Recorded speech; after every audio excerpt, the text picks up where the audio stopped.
कार्तिक मास का शुक्ल पक्ष हिंदू धर्म में अत्यंत पवित्र माना जाता है। इसी पवित्र पक्ष की नवमी तिथि को अक्षय नवमी या आंवला नवमी कहा जाता है। यह दिन इतना शुभ माना गया है कि इसे दूसरी अक्षय तृतीया भी कहा जाता है। कथाओं के अनुसार जब सृष्टि की रचना के प्रारंभिक काल में देवताओं ने भगवान विष्णु से प्रार्थना की कि पृथ्वी पर ऐसा कोई स्थान हो जहां उनकी विशेष उपस्थिति सदा बनी रहे, तब भगवान विष्णु ने आम्ल की वृक्ष को अपना निवास स्थान घोषित किया। भगवान शिव ने भी कहा, जहां विष्णु वास करेंगे वहां मैं भी रहूंगा। इस प्रकार यह मान्यता बनी कि आंवले के वृक्ष में विष्णु और शिव दोनों का वास होता है। प्राचीन समय में एक धर्मात्मा राजा था। वह प्रतिवर्ष कार्तिक शुक्ल नवमी के दिन आंवले के वृक्ष के नीचे यज्ञ, ध्यान और पूजा करता था। एक दिन एक निर्धन ब्राह्मण उसकी पूजा देखकर बोला, महाराज, क्या केवल एक वृक्ष की पूजा से इतना पुण्य मिल सकता है? राजा ने उत्तर दिया, यह साधारण वृक्ष नहीं, स्वयं विष्णु और शिव का निवास है।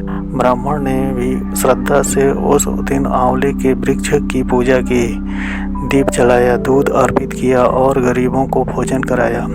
कुछ समय बाद उस ब्राह्मण का जीवन बदल गया। गरीबी दूर हुई, परिवार में सुख आया और मृत्यु के बाद उसे विष्णु लोक की प्राप्ति हुई। अक्षय का अर्थ है जो कभी समाप्त न हो। इस दिन किया गया दान, जप, तप, ऐश, सेवा और पूजा अनेक जन्मों तक फल देती है। ऐसी मान्यता है कि इसी दिन द्वापर युग का आरंभ हुआ था। भगवान कृष्ण ने भी धर्म स्थापना का संकल्प लिया था। इस दिन क्या करना चाहिए? प्रातः स्नान कर आंवले के वृक्ष की सफाई, वृक्ष पर जल, रोरी, दूध, पुष्प अर्पित करना चाहिए, दीपक जलाना चाहिए, वृक्ष की परिक्रमा करके वृक्ष के नीचे बैठकर भोजन करना चाहिए, दान देना चाहिए। कथा सिखाती है कि प्रकृति ही ईश्वर का रूप है। पेड़ पौधों की पूजा हमें पर्यावरण संरक्षण का संदेश देती है। श्रद्धा से किया गया छोटा कार्य भी महान फल देता है।